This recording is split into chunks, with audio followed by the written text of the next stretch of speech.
Vă salut, dragi prieteni, și bine ne-am regăsit la un nou videoclip. Începând cu materialul de azi, vreau să elucidăm un mister. De fapt și de drept să răspundem la o întrebare des întâlnită, legitimă, mi-a fost adresată de foarte multe ori, o întâlnesc frecvent în mediul online, dar totodată este o întrebare firească și necesară tuturor celor care sunt interesați de pomicultură. Vom încerca să dăm răspunsul întrebării la ce distanță se plantează pomii fructiferi. Pentru că este necesar să cunoaștem aceste informații atunci când vrem să plantăm un pom în grădina noastră, să înființăm o livadă mică de familie sau în orice alt mod posibil. Am observat că sunt foarte multe controverse în mediul online, dar și în lucrările de specialitate pe marginea acestei întrebări, pe marginea acestui subiect, aș putea spune, și eu m-am gândit să vă dau un răspuns plauzibil, să vă dau niște informații de calitate și pentru asta mă aflu azi în această livadă. Da? Aș putea să vă răspund generalizat că mărul sau prunul se plantează la 4 metri, că cireșul se plantează la 5 metri sau nucul la 8 metri. Ar fi foarte simplu, dar ar fi un material lipsit de consistență și dumneavoastră nu ați asimilat niște informații de calitate pe care eu tocmai doresc să vi le împărtășesc. Și cum putem răspunde mai bine la această întrebare decât vizitând vechile livezi de pe timpul comunismului. În acea perioadă aș putea spune că oamenii care erau de calitate și știau ceea ce fac, erau la locul lor. Se puneau bazele foarte intens pe cercetare și roadele, producția de fapt și de drept, era una de calitate. Categoric că se întâmplă acest aspect și în zilele noastre, decât că acum multe livezi au devenit particulare, iar de pe băncile școlilor iese foarte puțină forță de muncă specializată pe acest domeniu, fiind oarecum o deficiență în toate mediile. Am încredere în acea perioadă în care, aș putea spune eu, agricultura noastră a cunoscut culmile dezvoltării, pentru că, așa cum v-am spus, se punea bazele foarte mult pe cercetare și pe exploatarea tuturor terenurilor posibile. Agricultura atunci, indiferent de ramura ei, era dezvoltată și în zilele noastre este dezvoltată, dar acum este dezvoltată de firme particulare și veniturile erau foarte mari. Iar noi ne îndreptăm privirea către pomicultură. Și nu o să vă dau acel răspuns generalizat, așa cum v-am spus că pomul se plantează mărul la un fel, prunul la un fel, nu știu ce. O să vă dau răspuns specializat, pe fiecare specie în parte. O să vizităm vechile livezi pentru că, v-am spus, am încredere în ceea ce făceau oamenii aceia de atunci și mergem pe fiecare specie în parte. Pe prun, pe măr, pe cireș, pe vișin, pe gutui, pe nuc și ne uităm care era distanța de plantare între acești pomi, cum anume funcționau livezile respective. Sunt înarmat la mine cu o ruletă și vom măsura distanța între pomi și distanța între rânduri pentru a vedea exact despre ce este vorba. Dar încă de acum țin să vă atrag atenția că fiecare plantație era făcută în funcție de anumiți factori climatici, dar totodată și de anumiți factori geologici, dar și de factori artificiali, cum ar fi intervenția omului. O să vă vedeți pe parcursul acestor materiale că sunt livezi care sunt plantate intensiv, super intensiv sau pur și simplu livezi de grădină. Dar o să discutăm despre fiecare în parte la timpul potrivit. Și după cum vedeți, suntem într-o fostă livadă de genul a căreia vă spuneam eu, o livadă de fermă, o livadă de intensivă, de prun. Specia predominantă de aici este vânătul românesc și vânătul italian. Într-adevăr, pomii nu au mai fost foarte bine îngrijiți și de aceea vedeți creșterile acestea puternice, dar ei cândva au fost tineri și au fost plantați ca la carte. Haideți să măsurăm puțin distanța între 1-2 pomi și totodată între rânduri. După cum vedeți, o să încerc să întorc camera și să ne orientăm, de exemplu, pe acest rând aici, pentru a vedea foarte bine. M-am uitat să nu existe alte cioate, ca să nu ne încurcăm și haideți să măsurăm puțin. O să iau distanța de la acest pom.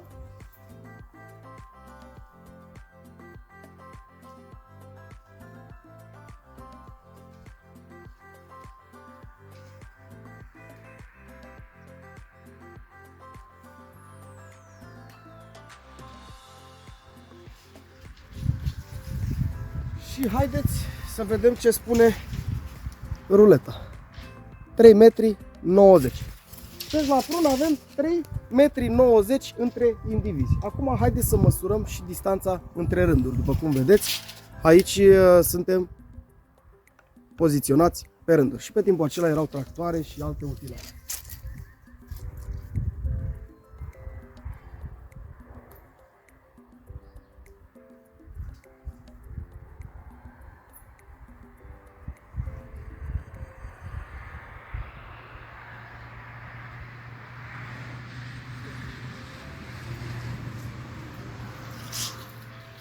Ia să vedem ce arată ruleta, sper că s-a și văzut, da?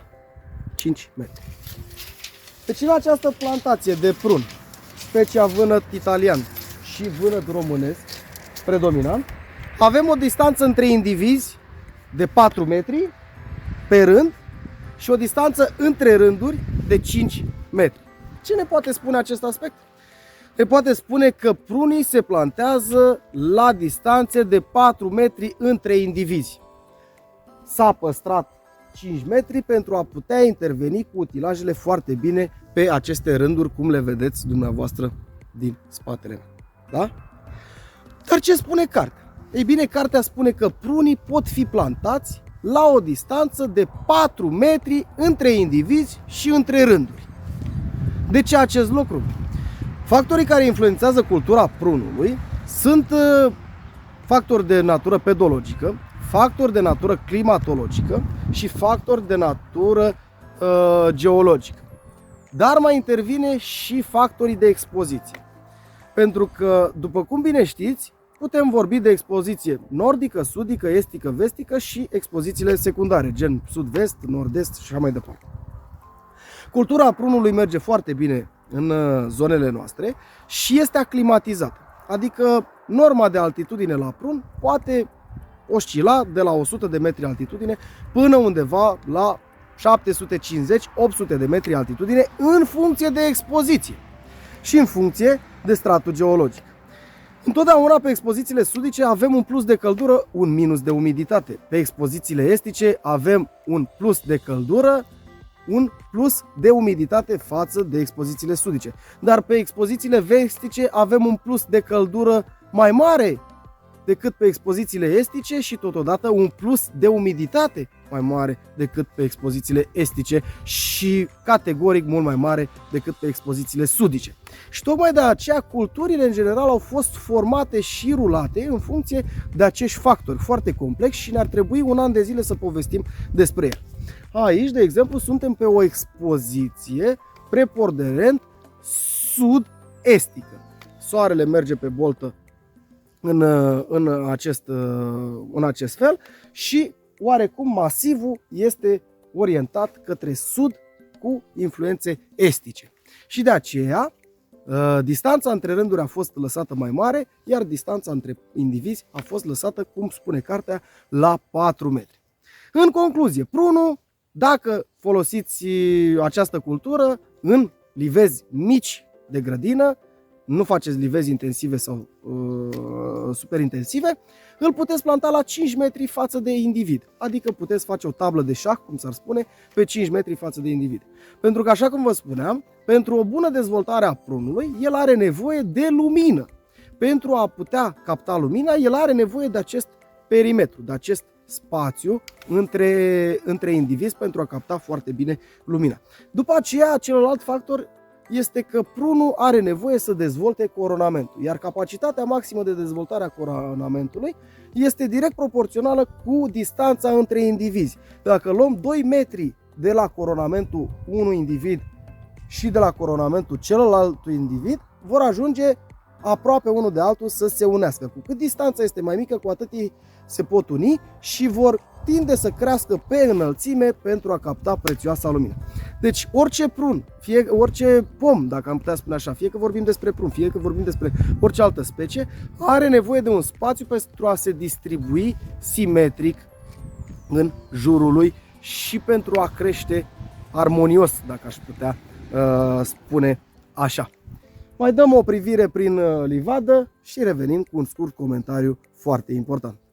Cineva m-a întrebat odată câți pomi pot planta pe 1000 de metri. Ei bine, dacă faceți puțin paritatea la ceea ce v-am explicat eu mai devreme, ați vedea că ați ajunge undeva la un rezultat între 60 și 63 de pomi pe 1000 de metri, conform cărților. Dar aceste distanțe se referă în special la nevoia pomului de a se dezvolta corect.